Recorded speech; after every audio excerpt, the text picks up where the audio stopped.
please subscribe and don't forget to press the bell icon to get notified whenever we upload a new video. The first bell is 11,058, so south of 60. Okay, now 11,060, 61, 62, 64. Okay, that I think would be the opening. Okay, now going to 11,068, 70, 11,070 taken, 11,071, 72. Okay, so it's a 0.6% higher. It's going on. 11,073 is here. So the first minute is definitely going to the bulls with 11,070 taken for the moment. The Sensex is up 210. Again, that's up about 0.6, and the Nifty Bank is up about 0.5%. That's up about 125 to 130 points. The mid-caps are doing reasonably well, about 0.5% higher. The tallest gainer in the Nifty, Zee Entertainment, numbers well received, especially the ad revenues. So 1.5 higher. HDFC is up 1.1. One of its subsidiaries, of course, is now looking to list the asset management company. SBI is gaining actually 1.3. This is a potential gainer from mark-to-market gains and things like that.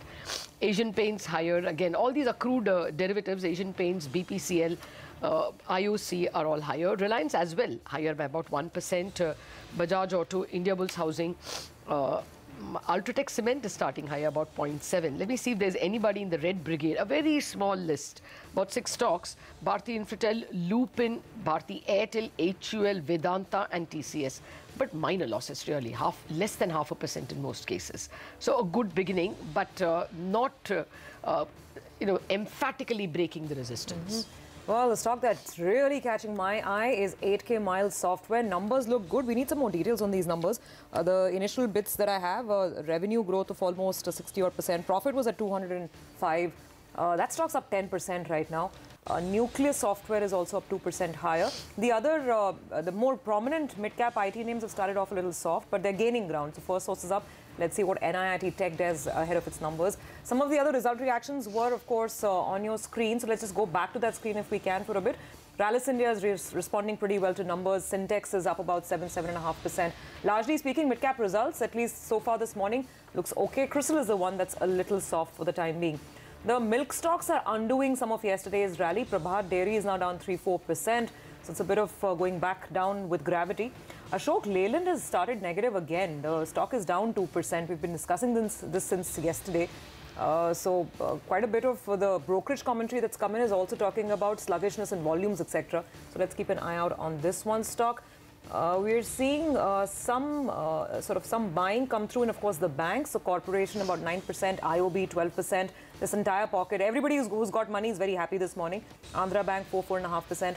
Tires are looking interesting. Let's watch out for JK Tires. These are some of the other names that are on the upside immediately that I can look at. Anuj, so mid-caps right now, again, I mean, slightly buoyant. Nifty exactly at 1170. Yeah, at the zone from where it normally slips. And, yesterday we had a big rally and today you had another gap up. Advanced decline starting at 5:1. Normally is the zone which does not sustain. So let's see if that happens. Sensex, of course, at a record high. Well, I ask people with portfolios. We are not beating drums because of the admonition from Ashwini. Exactly. Ashwini, your thoughts on market opening? It's a good start. In fact, at the high point of the morning right now. Well, it's a good start, and like I said initially, that possibly any sort of 100-150 point gain, I would like to go short. Maximum it won't work out, but that should be the first trade. I don't think you can immediately buy. But if it starts to cross, say, 11,100, etc., then obviously you'll have to take the other side. But right now, I think it's very ripe to get short. Like yesterday morning, it was ripe to go long. So let's see if it works out. Chances are these boundaries are not crossed very easily, and longs have a good chance of getting trapped. The futures are not showing great amounts of premium. So maybe at higher levels, you will see larger investors probably booking profits again. So you're taking short positions right now, Ashwini, on this gap up? Yes. Okay, and what would be the stop loss for that trade? See, broadly 11,100 on Nifty, and maybe 100 odd points on the bank Nifty from here.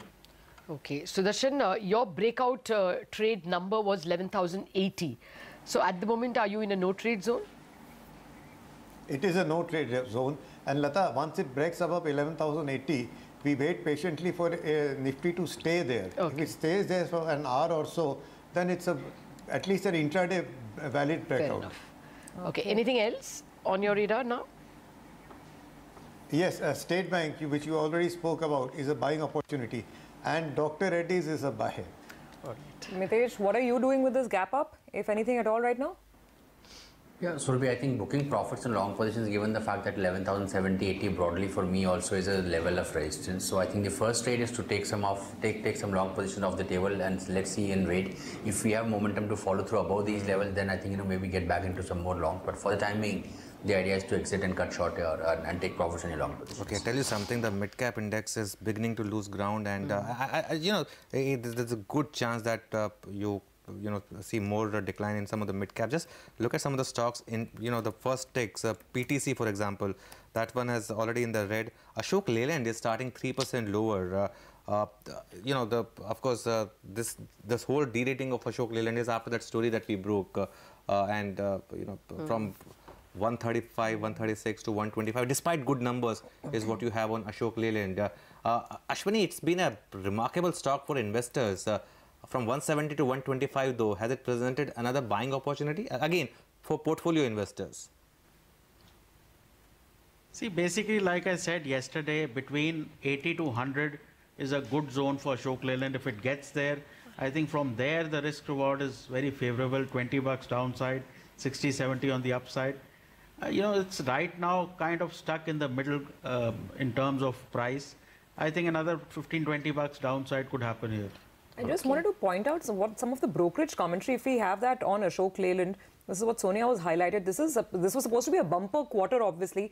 But even then, digging through the details, brokerages are pointing out volume weakness, at least not in step with what was expected. Kotak, for instance, is saying that the market share in the domestic MHCV segment declined to about 30.2% versus about almost 35. They were at 35. It's come down to 30%. Macquarie is raising similar concerns on MHCV, which was the bulk of, that was a growth engine that really sort of drove volumes. And this, of course, Lata and Anuj, in a quarter which was anyway bumper quarter. I mean, this whole loading, unloading issue hadn't even started. And yet people are picking holes with some of the numbers given, I guess, elevated expectations. Actually, there are more stocks that I just wanted to add. Parag is losing now. I mean, it's just a trading stock perhaps for now. Federal is flat as flat can get. So, Sudarshan, any thoughts on Federal now? No, I am not a buyer in Federal. It was just one day yesterday, and look at the context. It's been falling consistently. It needs much more effort before I buy. Okay, by the way, HPCL after a 7% move is now trading at intraday high, 1.5% higher. Same is the case with IOC. Ashwini, you were making this point in the morning. More to go here, considering the kind of punishment that these stocks took earlier? I think that should be the only reason that you can have a 3 to 5 day type rally, because these stocks have lost 40–50%. But other than that, on the market, we are quickly losing ground. And in case we slip below 11,060, I think this profit booking could accelerate. So I don't think chasing this gap up is a great idea. Okay, by the way, just pull out Mindtree again. That, of course, comes out with numbers today. So that one right now is making fresh intraday highs. Ashwini, any thoughts on Mindtree? See, again, people probably are extrapolating large cap tech results. But overall, I think given what happened with NASDAQ yesterday, broadly tech will be positive. Now, if one mid-cap IT comes out with good results, then you will see some bigger extrapolation. But Mindtree, basically 1100 is a key zone. Once we cross that, you could see 100, 150 points on the upside. It's an interesting morning for the graphite stocks again. So Ashwini, just wanted to, I mean, this has been a no-brainer trade again. Would you buy fresh at all, positional or just intraday on any of the graphite stocks? See, that depends. What is your view? It isn't great value, obviously, but these are the few stocks in mid cap which are still showing strength. So instead of buying something at new lows, I think this is still a better stock to buy, Graphite India, in terms of upside. Okay, Zee Entertainment is actually the leader of the pack in the Nifty. Well, any trade over here, Mitesh? Do you track that stock? Yeah, I do track the stock, Lata, but I will not be taking a trade. I think the stock has corrected a lot, and I think now trying to bounce back since yesterday. Closer to about 538, 540 is a good supply zone, so I'm not sure that this is a good entry point. I think you might get another 8-10 points, so maybe an intraday trade, yes. If you want to buy, then keep a stop below 523. But I think nothing positional or some kind of a longer term view over here. Okay, the stock that we spotted in the morning as well, Balrampur Chini is the second biggest F&O loser now, 2.5% down on that. A lot of good quality mid-caps. Mid-cap index is now up only 18 points. It could slip into the red rather fast. Yesterday also, out of the 400-point rally, 100 points was on account of Federal. And Sensex is at record high, but this is what's happening, of course, in the broader market. Ashwini, what's the big call for the day then? See, I think it's not really getting past the resistance zone. So get short on Bank Nifty. Chances are you may get 100, 150 on the downside. And in case the highs of the day start to cross for some reason, I think only that would be a buying opportunity. But overall, the way we've started, it seems that we will probably lose ground for most of the day. All right. Yeah, it is looking a little eerie now, and that 36,700 mark has been lost by the Sensex. It did look like a fleeting gain, and well, the Nifty is still holding about 11,060, but the rest of the indices, both mid-cap and Bank Nifty, are showing some unsteadiness and getting prone to selling at higher levels. It does look like now the short trade would have worked, the one that Ashwini recommended early morning. Gentlemen, thank you very much for joining us with your early morning pre-market and your first trades post-market. The markets, well, are holding strong, 0.5% higher, but are not able to pole vault across that resistance of 11,070 to 11,080 as far as the Nifty is concerned, and likewise not able to pole vault to new heights as far as the Nifty Bank is concerned, though it has got everything going for it today, the Nifty Bank. The yields are lower, chances are that crude is going to remain lower. We've got good news on HDFC Bank. But it was up 350 points yesterday. No, I agree. So, I'm just saying that the tailwind is over then. Yes. I mean, I'm not disputing the fact that there was already a big rally, but it looks like all these factors can only take it this far and not further. And now the mid-caps have entered the red zone. So first red tick that we are seeing this morning.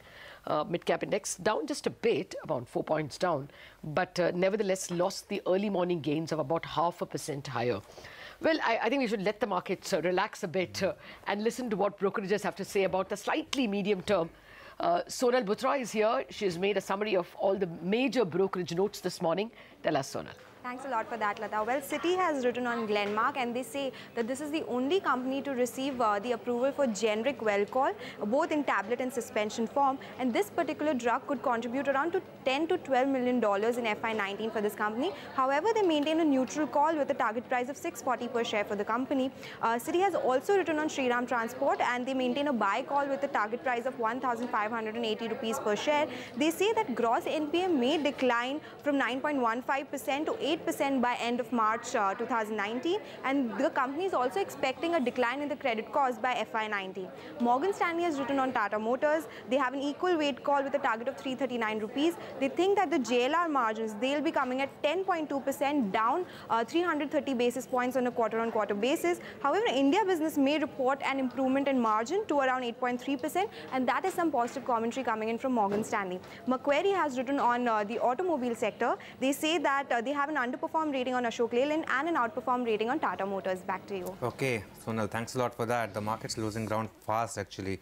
And if you take a look at the futures data, the Nifty future is up only 0.2%. Same is the case with the Bank Nifty futures. So obviously, there's been a bit of a shorting which is happening right now at higher levels. And once again, 11,070, that's the level that we referred to in the morning as well. That's been the level where the market has struggled twice. It's gone there 2 times and has come back. It still can go there, but it looks like for now it's the 3rd time that you've gone there at 11,070 and have come back. So that level becomes extremely important, sacrosanct level. Mahesh Patil, Co-Chief Investment Officer at Birla Sun Life AMC, is with us. Aditya Birla Sun Life AMC is with us. Good morning, Mahesh. Thanks a lot for joining us. So, Sensex is at all-time high. I'm sure your investors are not feeling that the market's at all-time high right now. Your thoughts on the kind of dichotomy that we have seen? Yeah, that's true. I think the Nifty is an all-time high, but the breadth of the market has been very, very bad. And that's reflected in the statistic like, I mean, year till date. If you look at Nifty is up around 7% or so. But the mid-cap and the small-cap index is down by around anywhere from 15 to 20%. And even within the Nifty itself, if you look at, it's been a very, I mean, if you look at the large cap stocks alone, right, large cap will be the top 100 companies. That's what SEBI defines now. So within that, if you look at the difference between the Nifty and the Nifty next 50, again, there is a difference of almost 8 to 10 percentage points. And I was just looking at some data. Nifty itself, okay, year till date, 5 stocks account for 120% of the Nifty gains. So they are more than the Nifty gains. So I think that's been of a challenge, because normally in the funds you would have stocks outside the Nifty to generate outperformance, which normally happens over a long, but I think in the last 9 months, I think they're generating underperformance. Yeah. So I think, yeah, so investors, again, not mid-cap, small-cap funds, again, would have seen slight erosion in the last 1 year or so. How have fund flows been? Have they been deterred by this movement, this lack of performance in mid-cap indices? So I think the fund flows started slowing down at the, I mean, especially after the budget. And there were various factors, the capital gains tax, then there was global concerns which were there. And then some macro headwinds, okay, which we saw on the domestic side, okay, as oil prices went up. No, so, Mahesh, let me interrupt. The June number was not all that bad if you took into account the Bharat 22 ETF flows. Yeah. So, I mean, if you took that but as taking...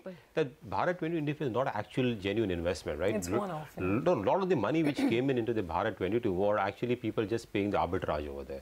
So a lot of arbitrage funds came in and they shorted Then the in that case, equity fell by about 50%. So in fact, the outflows, you'll see outflows coming in that ETF very swiftly. So I think the run rate definitely has come down. I mean, it's come down to around 10,000. So it's roughly a 40 to 50% fall from what we had in the previous year. And to that some extent, I think it is also a factor, not only the market also, but the broader, we've seen the interest rates move up, right? So a lot of money which came in. See, I think the inflow which came in last year, because after the demonetization, was kind of a one-off, because the huge liquidity which came into the banking system went in. So that clearly is going away. But the steady inflow, I think run rate should be around 10,000 crores or so on a monthly basis. So, you know, I'm going to come back to the mid-cap question. And Mahesh, it's interesting. SEBI has already clearly defined the boundaries. Mid-cap fund managers can only look at 100 stocks now. Well, the 100 to actually 250, so 150 stocks. Yeah. And even in that tight universe of 150 stocks, there's so much of selling that's going on. What is the approach? I mean, what are you telling your colleagues managing these mid-cap funds now? And I mean, is there a lot of churn that's going on because of the market fall, or are you largely remaining invested? So in the mid-cap, you're right. We have seen a lot of stocks come off, primarily because of, I mean, lower liquidity, lack of buying interest over there. And normally, the fall in the mid-caps is much more severe, even though the fundamentals wouldn't have changed too much. So I think there is clearly a differentiation again with the mid-caps, which what we are making. A lot of mid-caps went up last year because of the good amount of liquidity. The valuations went up crazy in some of the stocks. So I think that froth is clearly giving away. But there are good quality mid-caps, okay, where earnings growth is fairly strong, nothing wrong in those names, and outlook is looking good.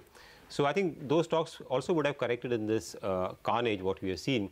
And those clearly we see as a buying opportunity, not only in the mid-cap fund, but also across some of our funds. So I think after a long time, actually, we are now seeing good value emerge in some of the mid-cap names. And actually selectively, even in our multi-cap funds, okay, where our mid-cap exposure, we would have paired it in the last 1 year because the valuations were higher. We are now looking at selectively to really add to those names. So I would say that if you are sticking to quality, your conviction should be really high in terms of earnings growth in those stocks. I think then we see the turnaround also very fast, right? The fall is also sharp in the mid-cap space. When things stabilize, again, the rise also is equally sharp, but it will happen only in those names which have got fundamental strong story going forward. Okay, by the way, Ashok, Leyland is now down 5.5%. So I know you won't talk on individual stocks, but this whole derating that you have seen of some of these good quality stocks. Of course, Ashok Leyland is more driven by the recent news flow. But would this be an example where you would want to sort of accumulate stocks at lower levels? Yeah, I think that could be, again, there are individual stocks, there are different drivers, okay, which could be driving that. I think wherever there are short-term concerns in any stock, I think market has been very punishing. Even in the quarterly numbers, we've seen that, right? Any slight disappointment, the stocks have been punished. So I think, there could be a short-term, some negative news flow which could be there, which could have a short-term impact. It doesn't really change the longer-term outlook over there.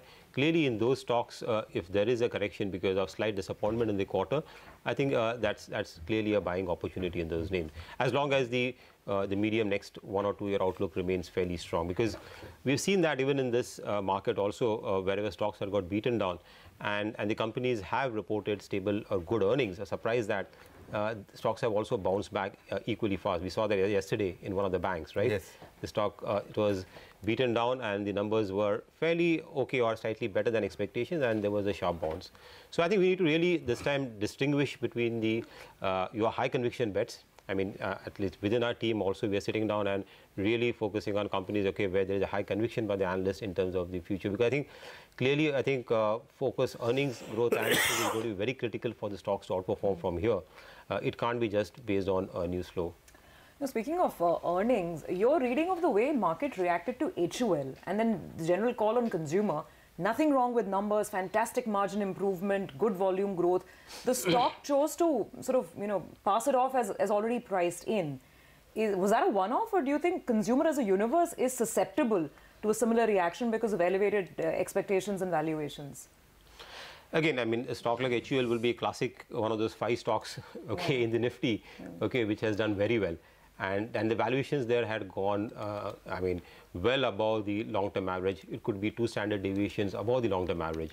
So it's more about a question about, I think, the rally what we've seen in the stock before the results. I think it's giving away some of those gains, rather than, I think, reading too much into it. I think overall, in the consumer pack, the earnings growth should be fairly good going forward, because consumption is looking strong. Rural, even Lever also indicated that the rural demand has been fairly good. And yeah, I think the stocks might, I mean, some of the consumer stocks have done well. I mean, Lever was one of them, but others have also done well. Where you might see some time correction over there, because the valuations have already factoring into some of this thing.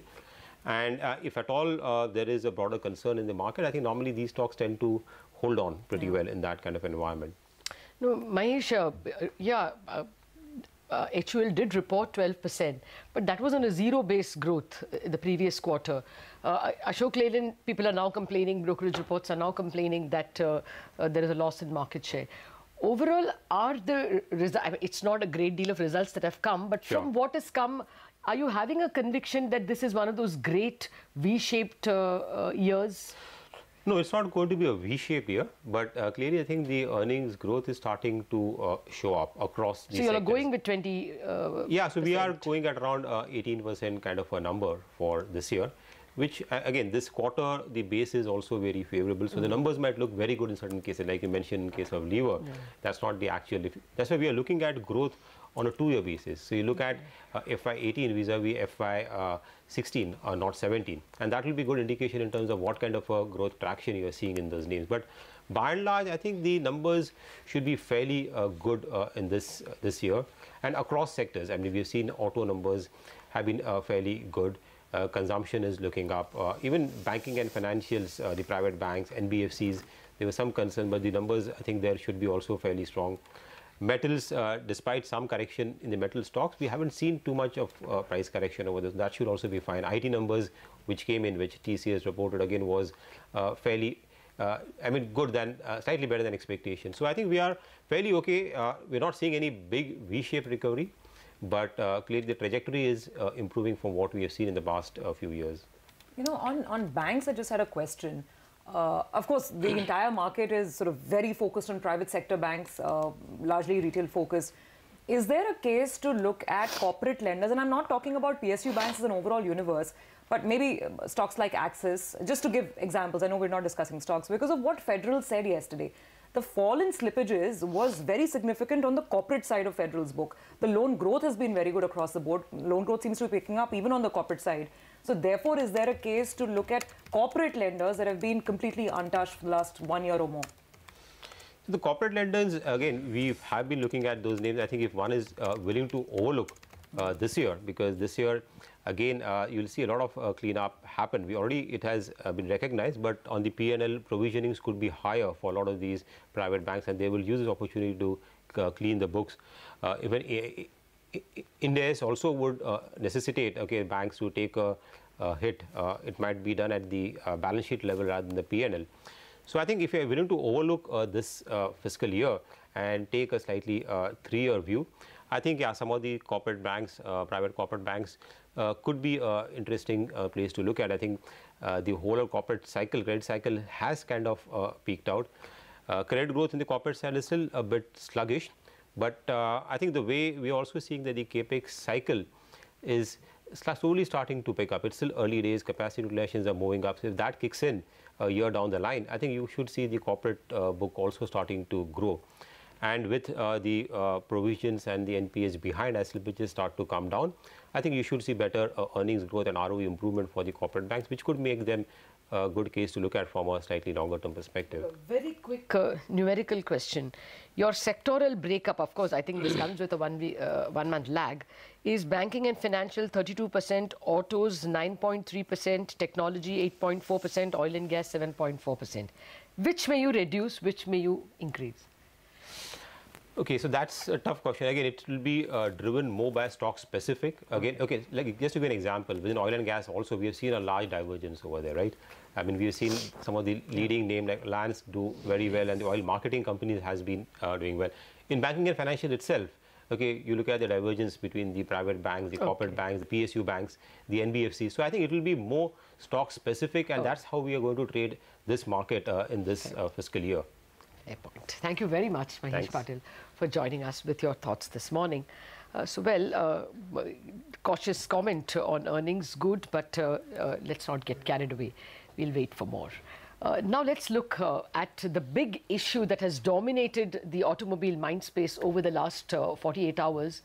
This was a CNBC TV18 news break. If you remember, day before yesterday at 2 o'clock, Parikshit Luthra reported that the government has increased the axle load limit for trucks and trailers by between 16 and 37%. What does this mean for Eicher? Vinod Agarwal, the Managing Director and CEO of Volvo Eicher Commercial Vehicles segment, joins us now. Good morning, Mr. Agarwal. Thank you very much. Straight away, what is the impact for you? Because of this allowing or legal permission to overload, will sales take a bit of a knock this quarter?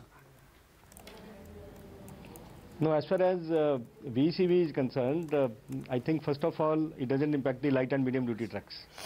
Then it doesn't impact our buses. It doesn't impact Volvo trucks. In fact, Volvo trucks can be the earliest to offer these 55-ton load trucks. As far as the higher horsepower or higher tonnage trucks are concerned, you can say 37-ton or tractor trailers, I think there it will have the impact. But at the same time, I think in the long run, this move is a good move because it will help the industry to modernize, and the customers will be benefited. And I was reading the today's news item, and I think the statement that has come from the Honorable Minister is that they may allow to continue the existing trucks to have the overloading till the time new trucks are available. So if they give that sort of advisory, I think then the customers will continue to buy the trucks as per the existing norms, and then they may resort to overloading till the time new trucks are available. Because when you have to come up with the new trucks, you need to make a lot of changes. You have to change the tires, you have to change the steering system, you have to maybe you have to change the engine, increase the horsepower, or you have to change brakes, you have to change a lot more other changes like cabin. So it will take some time before these trucks as per new norms are available, and that will also mean higher cost. You know, cost also will go up. So I think till the time the new trucks are available, the customers will have to continue buying the existing trucks. So to that extent, I don't expect any impact on the CV demand for the time being. Mr. Agrawal, sir, morning. On OEMs who are in the heavy commercial vehicle space, from what you just said, this is a double whammy. The first hit is the fact that maybe the number of vehicles sold perhaps may or may not go down. That was my question to you. And the second is obviously cost as you're moving towards the order, the implementation of the order and changing the vehicle itself.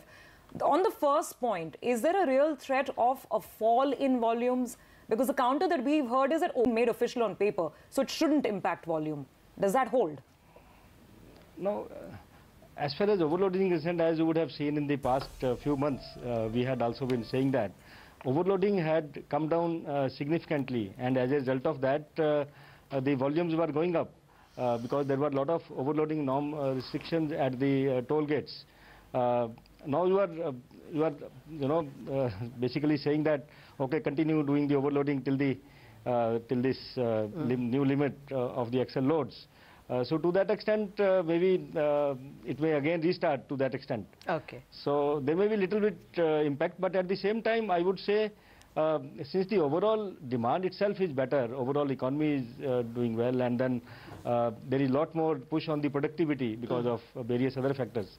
So I think I don't see any impact on the demand in the long run. Maybe little bit here and there it may impact. But then in the long run, I don't see any impact. What is the percentage of your revenue that comes from this affected part? You said buses are not affected, LCVs are not affected. What part, anyway, for you, commercial vehicle is a part and you have your two-wheelers as well. What part of Aisha's revenues will come from the affected segment? Like, for example, if we are selling, say, 6,000 trucks and buses in a month, out of 6,000 heavy-duty trucks are around 1,000 and 1,200. Okay. Now, within the heavy-duty trucks also, if you look at the trucks which are carrying voluminous goods, for example, the trucks which are used to carry two-wheelers or car carriers or FMCG goods or lighter goods where the space is the requirement, where you are already using the full length of the truck.